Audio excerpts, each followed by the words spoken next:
Once upon a vibrant summer's day, little Liyanah, a sprightly toddler with bright, curious eyes, waddled through the lush, verdant park that stretched like a green blanket under the golden sun.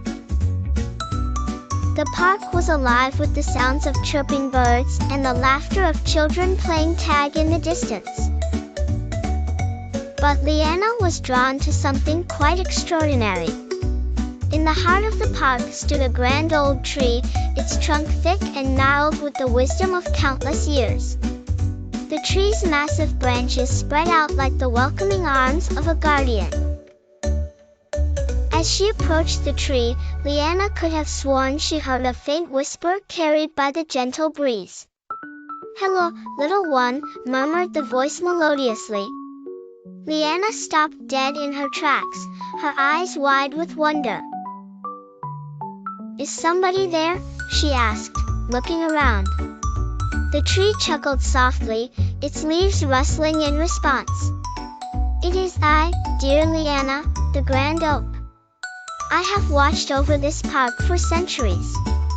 Come, sit by my roots, and listen, for I have many stories to tell."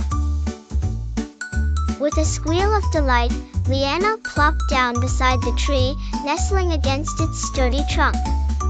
"What stories do you have, Mr. Tree?" she inquired, her imagination already soaring. The grand oak began to speak, his voice deep like the murmur of a gentle stream. "A long, long time ago, this park was a thick forest, bustling with animals and vibrant with the colors of wildflowers.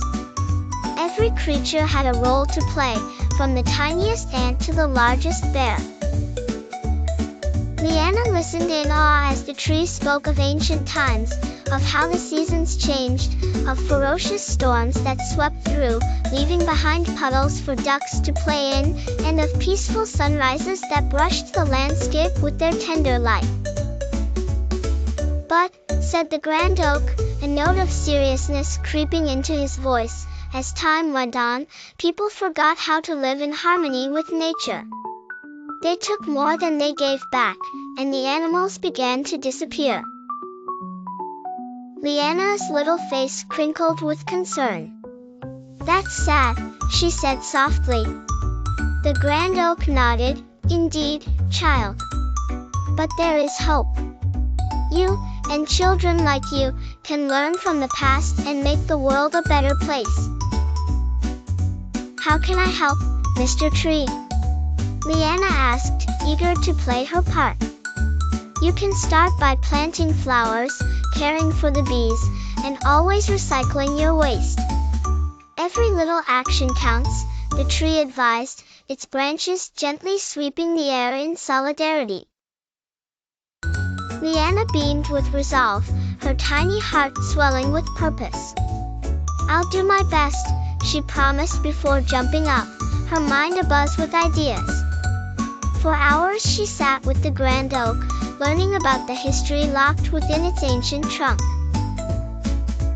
As the sun began to set, painting the sky with hues of orange and pink, Liyanah bid farewell to the wise talking tree, a promise of return twinkling in her eyes.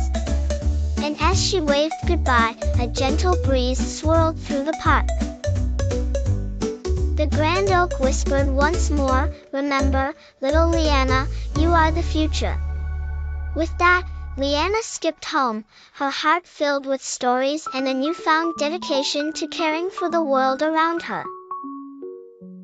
She was ready to take on the role of a thoughtful and nurturing steward of nature.